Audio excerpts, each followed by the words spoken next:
তাবলীগ বলতে বুঝি আমরা ঘরের থেকে বের হবো যে প্রচলিত নিয়মের তাবলীগ, এইটা কি তাবলীগ বলা হয়? আপনি ওয়াজ নসিহতকে তাবলীগ বানায় দিয়েছেন।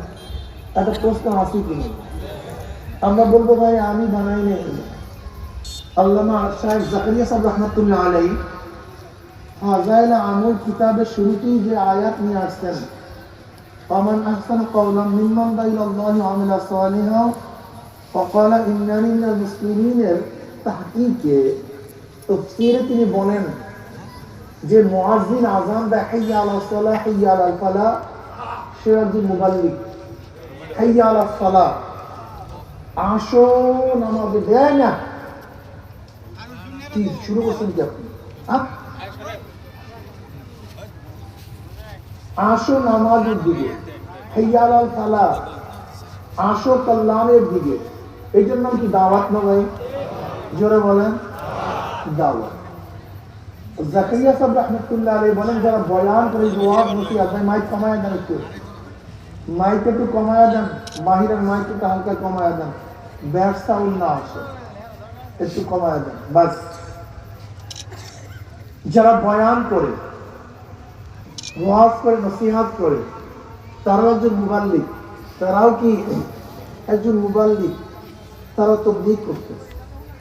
যারা দ্বীনি কিতাবাদি লিখে, সেও একজন মুবাল্লিগ, সেও একজন তাবলীগওয়ালা, ঠিক না ভাই?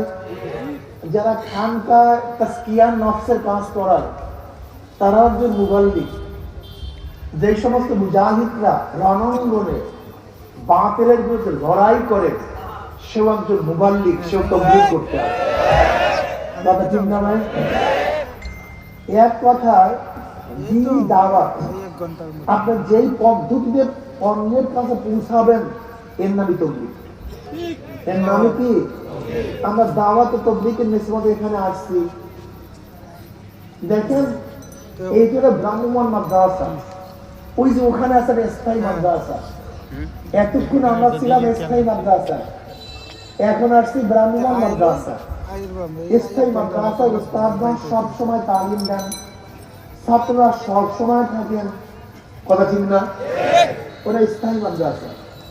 আর ভ্রাম্যমাণ মাদ্রাসা হলো এই একদিনের জন্য, 2 দিনের জন্য এলাকার মানুষজন, নিজেরা দ্বীনি মিজাজ যাদের আছে, মুমিন মুত্তাকিন যারা আছে, তারা নিজেরা ইয়ানত দিয়ে চাঁদা কালেকশন করে, অর্থ কালেকশন করে বিভিন্ন জায়গা থেকে ওলামায়ে কেরাম নিয়ে আসে, ঠিক না ভাই?